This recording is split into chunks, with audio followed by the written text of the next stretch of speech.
చూపించినటువంటి నాదెండ్ల మనోహర్ గారికి తెలుగు జాతి కీర్తి కిరీటంలో మకుటం లేని మహర్షి, 4 పదుల రాజకీయ ప్రస్థానంలో అలుపెరగని రాజర్షి, నవ్యాంధ్రప్రదేశ్ కు ఊపిరి పోసిన దేవర్షి, నేను అభిమానించే ఆరాధించే శ్రీ నారా చంద్రబాబు నాయుడు గారికి చెప్తారు, నేను సింహం, నేను ఒంటరిగా వస్తాను అంటారు. సింహం అంటే పరదాల చాటున వస్తుందా?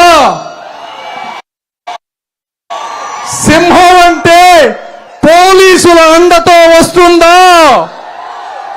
సింహం అంటే పచ్చని చెట్లని నరుక్కుంటూ భయంతో ప్రజలలోకి వస్తుందా?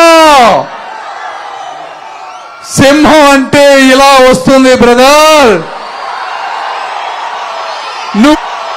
నువ్వు నిజమైన సింహమో కాదో తెలియదు గాని ఒక గ్రామ సింహం అయితే అయ్యుండొచ్చు గాని ఒక్కటి మాత్రం వాస్తవం. అది ఏమిటి అంటే నువ్వు ఒంటరి జీవివి. ఎందుకంటే పదుల సంఖ్యలో ఈ రాష్ట్రంలో ఎన్నో రాజకీయ పార్టీలు ఉన్నా కనీసం నీతో పొత్తు పెట్టుకోవడానికి ఒక్కళ్ళు కూడా రాకుండా ఉన్నటువంటి ఒంటరి జీవివి నీవు. నీ కుటుంబం మొత్తం వదిలేసిన ఒంటరి జీవివి నువ్వు. నీతో ప్రయాణించడమే ఒక శాపంగా భావించి నిన్ను వదిలేసిన నాయకులు లేని నాయకత్వం ఉన్నటువంటి పార్టీలో నువ్వు ఒంటరి జీవివి.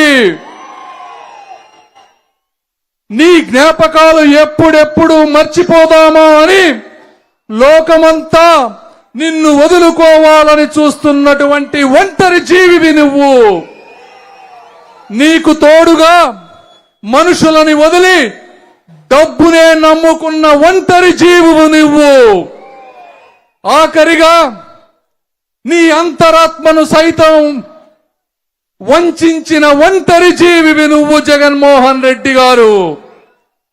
ఇలాంటి మీరు మీ ఒంటరితనంతో రాజధానిని నిర్మించలేరు, పోలవరాన్ని పూర్తి చేయలేరు, ఒక రోడ్డు వేయలేరు, ఒక ఉద్యోగం తీసుకురాలేరు. మీరు అరాచక నియంతృత్వ ఆర్థిక ఉగ్రవాదిగా మారారు.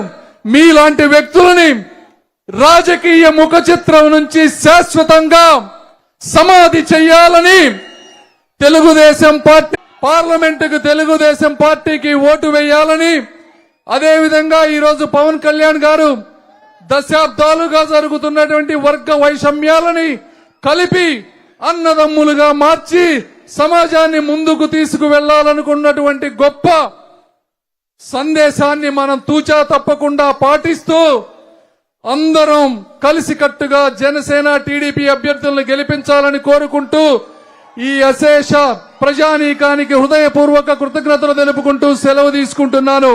జై తెలుగుదేశం, జై చంద్రబాబు, జై జనసేన, జై పవన్